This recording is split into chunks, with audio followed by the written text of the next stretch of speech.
Hello, and today we're going to review Skeleton Twins, What? which we were lucky enough to have it in our city, because it is a huge limited release. Well, a limited release. I think huge limited release works very well because it's limited. Still, it's there. Yeah, it's still there. This movie is directed by Craig Johnson, who directed True Adolescence. Yeah, he's really new. Yeah, he's a newer director, kind of indie. He feels indie. Yeah. We also have Bill Hader in this, who you know him from SNL, Superbad. Paul, yeah, he was awesome in Paul. Yeah. Kristen Wiig, Who's also from SNL. who's also from SNL, yeah. But she's also part of Bridesmaids, Yes. and she was in Anchorman 2. We also have Luke Wilson from Which Old School. I didn't realize he was in it. I forgot he was in it, honestly. But he's in Old School. Old School, Idiocracy.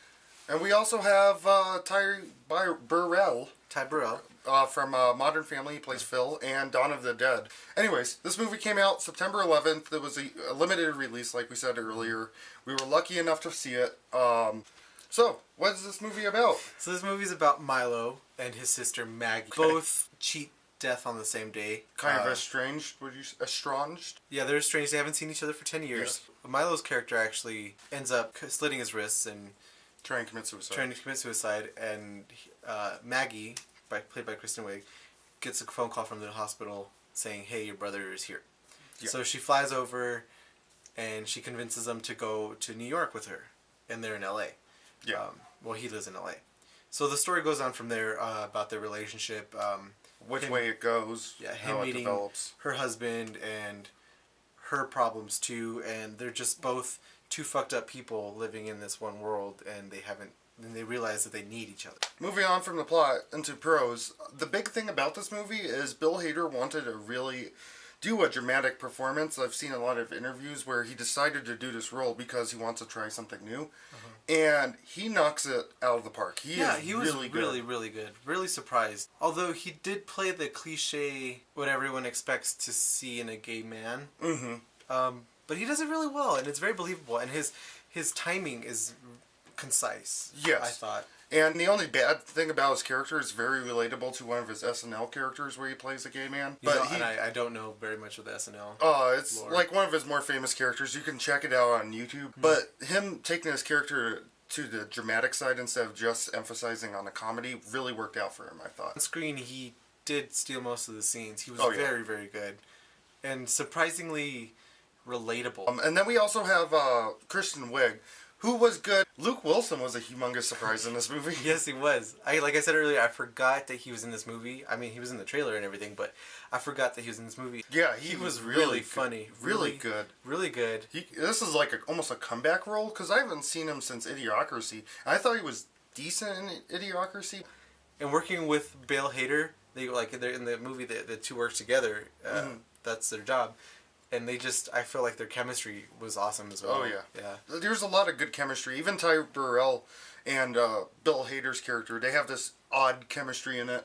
And I was really creeped out by Ty Burrell's character by the end of it. Well, yeah, that's the point of the movie. So, on the cons, my big problem with this movie is the last 15 minutes of the movie falls extremely flat. Yeah, well, I felt like everything was squished together in that last time because there was so much story to tell, and there's a lot of great story to tell. Oh, yeah. But the really last beautiful, 20 minutes, it's just like, it's like throwing things at you really quick, and you're just like, whoa, this is not the pace of the movie. I felt like the movie was trying to avoid cliches for the longest time, and then they embraced them at the end. Well, see, the thing is that because I think that's true, but they were like trying to get away from the cliches, but they were just full of cliches. There was like Bill Hader's character is a cliche.